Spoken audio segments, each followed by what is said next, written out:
খুবই ছোট ছিলাম তাই আমি জানি না, পরে পড়েছি বা অনেকে বলতে শুনেছি যে এরশাদের সময় যখন প্রথম উপজেলা নির্বাচন শুরু হয়, তিনি তো উপজেলা করেছিলেন, ওই সময়ও খুব সাধারণ মানুষ, স্কুল টিচার, কলেজ টিচার, সেরকম মানুষজন নির্বাচন করতে পারতেন, নির্বাচিত হতেন।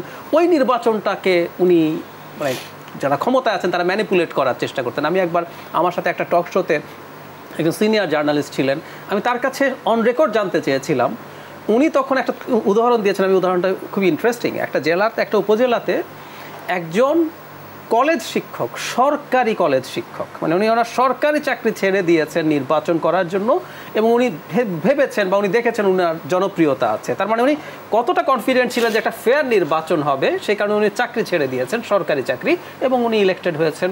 পরবর্তীতে উনি ফুল ফ্লেজেড একজন পলিটিশিয়ান হয়ে গেছেন। এটা এরশাদের সময়কার কথা বলছি। আজকের বাংলাদেশে এসে এখন আপনি ক্ষমতায় থাকবেন, যেটাই ধরে নিলাম কাগজে কলম, এটা আপনি ম্যানিপুলেট করে নিয়ে নিলেন, কিন্তু আপনি উপজেলা বা ইউনিয়ন পরিষদ কোনো একটা জায়গায় আসলে এখন আর ওই স্কোপ নাই যে একটা ফেয়ার ইলেকশন হবে এবং যেখানে মানুষ গিয়ে ভোট দিতে পারবে। ধরুন এখানে আমরা অনেক সময় বলি না যে লোকাল গভর্নমেন্ট ইলেকশন তো লোকাল গভর্নমেন্টের নানা রকম ইস্যু থাকে, তো ওখানেও তো মানুষ, মানে প্রথম কথা হচ্ছে নির্বাচন কমিশনের 36-37% আমি বিশ্বাস করি না, এটা 5-7-10 এর বেশি না। ইভেন যদি এটা 35-36-37 হয়, বাংলাদেশের জাতীয় নির্বাচনের চেয়ে লোকাল গভর্নমেন্ট নির্বাচনগুলোতে বেশি ভোটার আসে।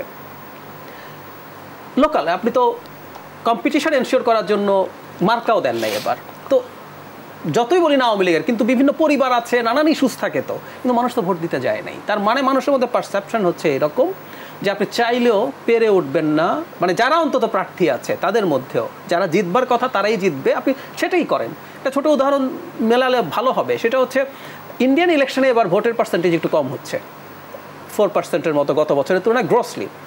অনেক কারণের মধ্যে একটা কারণ এরকম যে বিজেপি তো তার ক্যাম্পেইনে বলছে তারা 400 পার হয়ে যাবে জোটগতভাবে, আর নিজে 370 সিট পাবে।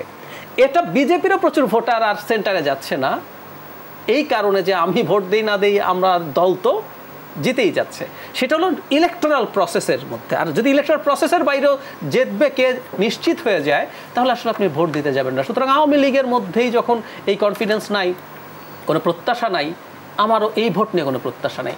নাগরিক হিসাবে প্রত্যাশা হচ্ছে এখানে না, বাংলাদেশের আর্টিকেল 11 কনস্টিটিউশনের যে আমাদের প্রত্যেকটা স্তরের নির্বাচিত প্রতিনিধিদের মাধ্যমে, যে আমরা জনগণের ক্ষমতায়নের কথা বলি, সেটা নির্বাচিত প্রতিনিধিদের মাধ্যমে প্রযুক্ত হওয়ার কথা। নির্বাচন নিয়ে আপনার কোনো প্রত্যাশা নেই, তাহলে সেই বিষয়টি থেকে যদি আমরা একটু অন্য জায়গায় শিফট করি, ডাক্তার জাহিদুর রহমান, যেমন টিআইবির প্রতিবেদনে উঠে এসেছে যে নির্বাচনে কোটিপতি প্রার্থীর সংখ্যা বাড়ছে, এর কারণ কি? এর কারণ সবাই মাছ ব্যবসা করে, মানে বাংলাদেশে ঘটনাচক্রে জনাব বেনজিরেরও মাছের ব্যবসা আছে, কিন্তু কারণ কি জানেন, এটা 5% ট্যাক্স দিয়ে আপনি মাছের ব্যবসা থেকে আয় সাদা করে নিতে পারেন। জোকস অ্যাপার্ট, এই যে দুদক নিয়ে আমরা আলোচনা করলাম না, সংসদ নির্বাচনের আগে এই উপজেলা নির্বাচনে 5, 10, 15, 20, 100 গুণ, 150 গুণ, 200 গুণ সম্পদ বেড়েছে 5 বছরে। এটা কিসের? আপনার হলফনামাতেই আছে। কি কারণে ওখানে হয় এগুলো আমরা খুব ক্লিয়ারলি বুঝি। যে দুদকের কথা বললাম, আপনি যদি এগুলো জাস্ট তুলনা করেন এবং এগুলো ইনভেস্টিগেট আপনি কয়েকটা করতেন, আপনি কিন্তু অনেক কিছু পেয়ে যেতে পারতেন।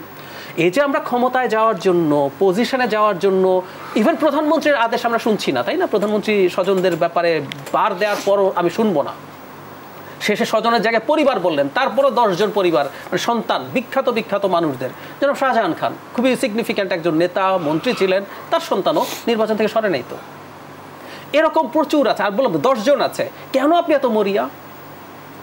কেন আপনাকে ওই জায়গায় দিতে হবে? আপনি দলের সর্বোচ্চ মানুষ, এবং প্রধানমন্ত্রী সাংবাদিক সম্মেলনে যখন বলছেন পরিবার, আপনি কিন্তু আপনার প্রধান মানুষটাকে ভীষণভাবে তুচ্ছ করছেন। But you did it. নোয়াখালীর একরাম সাহেব ক্লিয়ারলি বলেছেন আমাকে হয়তো আগামীবার নমিনেশন দেবে না, কিন্তু উনি ওনার ছেলেকে সরান নাই। কিন্তু ডাক্তার জাহিদুর রহমান, আমরা যদি জাতীয় সংসদ নির্বাচনের বাস্তবতা তুলে ধরি, সেখানে তো আসলে উন্মুক্ত নির্বাচনের ব্যবস্থা প্রণয়ন করা হলো, আবার 4 মাস পরে এসে আবার বলা হচ্ছে যে এমপি স্বজনরা নির্বাচন করতে পারবে না। এই মতানৈক্য কেন? একেবারেই না, এটা আসলে হতে পারতো না। কারণ হলো একটা ঘটনা ঘটার পর আওয়ামী লীগ দেখলো, আমরা যখন এই নিয়ে কথা বলছিলাম, সেটা হচ্ছে কেন্দ্র নিয়ন্ত্রণ ধরে রাখতে পারছে না। জনাব পলকের শ্যালক, মানে আপনার তার হয়ে যখন প্রত্যেক নির্বাচনে যারা পার্টিসিপেট করতেছে সবাইকে যখন বসানো হলো, একজনকে যখন পারা গেল না, তাকে তুলে নেওয়া হলো, পেটানো হলো, এবং আমরা সিসিটিভি ক্যামেরার ফুটেজ দেখেছি, বিচার টিচার হয় নাই। ওই ঘটনা দেখে তারা দেখলো যে তারা চাইলেও পারছে না। আমরা প্রায় বলছি একটা কথা যে নির্বাচন কমিশন নাকি সব কিছু পুলিশ প্রশাসন নিয়ন্ত্রণ করে পরিবেশ ঠিক রাখবে, আমরা দেখলাম পারা যাচ্ছে না। সুতরাং এটা একেবারে আনকনস্টিটিউশনাল।